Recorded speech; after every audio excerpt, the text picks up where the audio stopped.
Luttu f'Budapest, il-kapitali tal-Ungerija, żgħażagħ Ungeriżi li mietu traġikament wara li xarabank li kienu fiha ħabtet u ħadet in-nar barra Verona fl-Italja.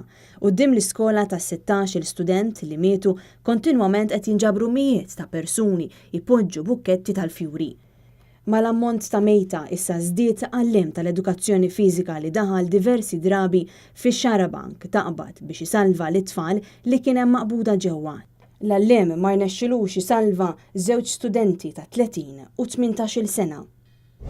Tiranka tmexxija ta' Donald Trump bħala l-President ġdid tal-Istati Uniti bil-battibekki mal-midja Amerikana ma tbatti xejn. Just went to the Oval Office and found this beautiful letter from President Obama. It was really very nice of him to do that, and we will cherish that, and we will keep that, and we won't even tell the press what's in that letter. L-aħħar argument mal-medja u minħabba ritratti tal-folol li kien hemm meta ħal-ġurament tal-ħatra u għal dan waqt li preseda l-ġurament tal-ħatra tal-impjegati tal-White House. Dan fl-istess ħin li ħabbar sensiela tal-laqat ma' mexxejja barranin biex jibda jwetta il-miri tiegħu. Prime Minister May will be coming over to the United States shortly.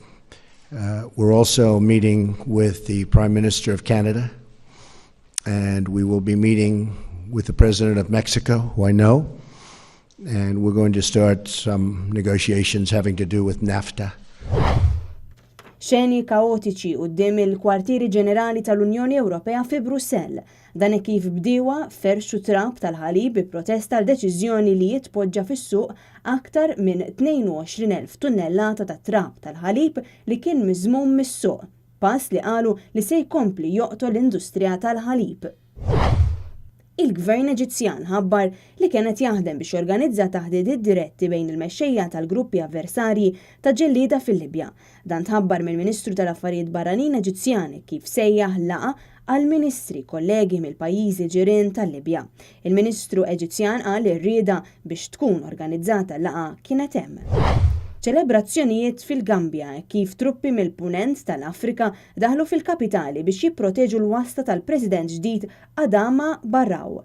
Dan wara li ħarab mill-pajjiż il-President Jammeh li kien ilu jmexxi l-pajjiż pont tal-ħadid tal-22 sena u kienet jirrifjuta li jaċċetta t-telf elettorali. Iżda ċelebrazzjonijiet kienu mtabna mill-aħbar li nstab li qabel ħarab Jammeh $111 miljun jew aktar mill-fondi pubbliċi kif ukoll ajruplan tat trasport mimli karozzi u affarijiet lussużi oħra.